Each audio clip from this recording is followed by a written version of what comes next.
Yo les pros, j'espère que vous allez bien. On se retrouve aujourd'hui pour pouvoir parler du futur chapitre de One Piece. Avec le précédent chapitre de One Piece, quoi dire vraiment du futur chapitre de One Piece? Est-ce que pouvons-nous découvrir les traîtres dans le futur chapitre de One Piece? Telle sera notre émission dans cette vidéo. Si vous venez à peine de me découvrir dans cette vidéo, n'oubliez pas de vous abonner. Cette vidéo sera subdivisée en 3 parties. Les 2 premières parties seront concentrées sur les fameux traîtres qui est le chapitre est en train de nous présenter aujourd'hui. Et la 3e partie sera spécialement concentrée sur Luffy, Zoro, Kaku ainsi que Rob Lucci. Quoi de mieux que de dire, ça sera une excellente vidéo. Merci à vous les pros de rester jusqu'à la fin pour le soutien et pour la motivation.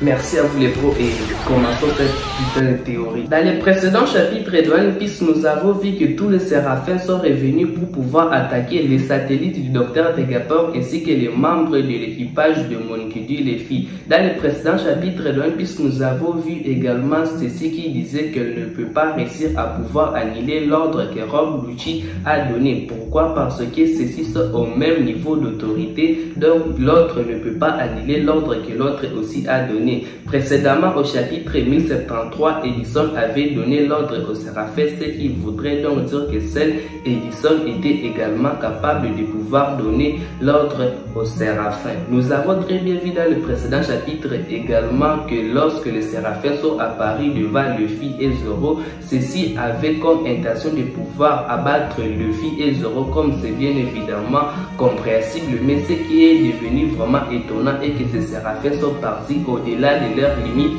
et ont attaqué vraiment les membres des CP0, les personnes qui sont censées être de leur côté. Il y a une ombre mystérieuse qui apparaît au chapitre 1075 de One Piece. Chacun a vu une ombre mystérieuse sur la caméra. L'ombre a frappé la caméra. Un certain nombre de fans sur Twitter ainsi que sur Reddit ont commencé à dire que cette ombre serait celui de C. Garcia Saturne. Bien sûr, il existe d'autres possibilités, comme si en fait cette ombre ne pouvait pas être celui de C. Garcia Saturne, mais que ça pouvait être par exemple celui d'un séraphin ou bien d'autres technologies similaires utilisées sur Egghead, mais que les traîtres à question qui pourraient utiliser cette technologie pour pouvoir saboter la mission. Même ainsi, il n'a pas été montré qu'un navire de la marine atteint Egghead. Kizaru a amené une grande flotte sur Egghead.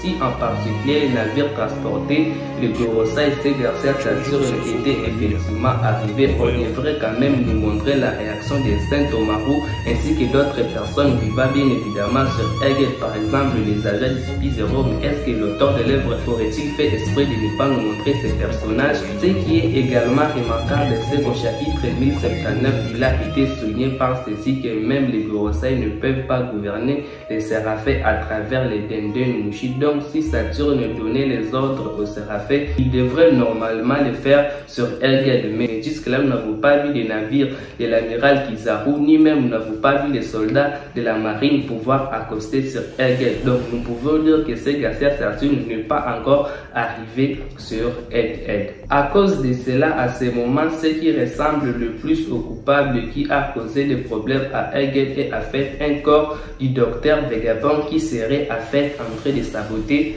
la mission. Comme nous venons de parler que ça ne peut pas être C. Garcia Saturne qui est en train de saboter la mission, donc le principal traître sont en fait parmi le Vegapunk. Parmi les Vegapunk, il doit forcément y avoir un traître. C'est pour cela que nous allons passer à revivre certains satellites du docteur Vegapunk et à cela, je vais poser les pour et les contre et vous allez voir que ça sera intéressant. Mais je ne vais pas vous donner bien évidemment mon avis. Ça sera à vous de pouvoir me le dire en zone commentaire qui est bien évidemment le traître parmi les corps de Vegapunk. Nous allons commencer avec le tout premier Vegapunk qui nous a été présenté au chapitre 1062 de One Piece et qui est Lit Lit. La raison pour laquelle Lit Lit est susceptible d'être la traître sur Egghead est que Lit Lit représente un aspect du mal du docteur Vegapunk. Il est également le satellite le plus agressif de Vegapunk et a même voulu remettre le chapeau de paille au gouvernement mondial au chapitre 1067 de One Piece. Lit Lit également n'a pas été aperçu dans le chapitre 1074 de One Piece où Edison a été attaquée. Des situations qui font que Lit se sent moins coupable d'être la traîtresse et que Lit est peut-être agressif, mais elle se soucie de ses compagnons satellites. Elle a l'air heureuse quand elle avait vu Sanji pouvoir sauver Ellison contre les tirs de Esbir. Donc il n'y a pas de raison de pouvoir dire que c'est elle la traître. Pourquoi Shaka est suspect? Attaque et incarnation de l'aspect bon, Shaka ne se voit pas comme étant un antagoniste, même si c'était un personnage qui avait gardé un œil sur la caméra. Il est aussi celui du chapitre 1074 qui a transmis à Pythagore un lieu à respecter avant que Pythagore ne soit attaqué. Avec l'existence de diverses technologies avancées dans Egghead, il n'est pas impossible pour Shaka de rester dans la salle de contrôle en regardant les caméras alors qu'il y a des complices qui sabotent divers endroits. Shaka n'a jamais dit non plus qu'il a vu Bonnie. Il a seulement dit que Bonnie était toujours là après que Luffy ait mentionné au chapitre 1074.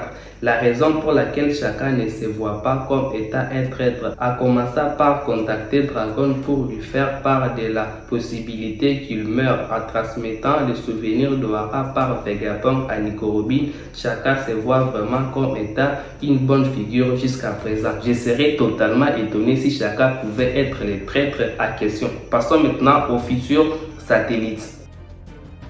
Le Vegapunk Stella. La raison principale de Vegapunk Stella peut être suspect. Nous, le public, nous connaissons le mouvement des satellites, en particulier celui du chapitre 1073 et celui du chapitre 1074. Mais dans ces deux chapitres, le Vegapunk principal est introuvable. Puis soudain, au chapitre 1074, Pythagore est attaqué. Il y a aussi des suggestions que l'autorité de ces traîtres pourrait s'étendre au-delà des satellites. Si tel est le cas, alors Vegapunk cela devrait probablement être considéré comme une autorité encore plus élevée que d'autres satellites que le docteur Vegapunk possède. Or, dans le chapitre 1071 de One Piece, lorsque les frontières d'hommes meurent temporairement, les satellites sont dans la pièce. Pendant ce temps, Vegapunk n'est pas là car il est poursuivi par Bonnie. En plus de cela, Vegapunk cela manque à l'appel. Cela soulève la possibilité que Vegapunk ait pu provoquer une situation comme l'explosion de Pythagore au chapitre 1074, attaque et prise en otage. La raison qui laisse que ce satellite ne peut pas être considéré comme les traîtres est que nous avons vu la nature du Vegapunk principal. Il semble être une bonne personne jusqu'à présent. De plus, au chapitre 1072, le Vegapunk devient plus petit. Serait-il capable de pouvoir provoquer une situation comme une explosion dans une pièce ou encore précisément là où se trouve Pythagore? Dans le futur chapitre de One Piece, nous pourrions probablement avoir une alliance composée de Luffy, de Zoro, des Kaku ainsi que des Robuchi. L'auteur des lèvres a fait exprès de pouvoir dessiner Luffy et Zoro d'une manière un peu plus semblable à la tête que Kozuki Oden avait fait après avoir écrit ses différents fourreaux rouges. Également la tête de Barbe Blanche qu'il avait fait après avoir écrit Kozuki Oden.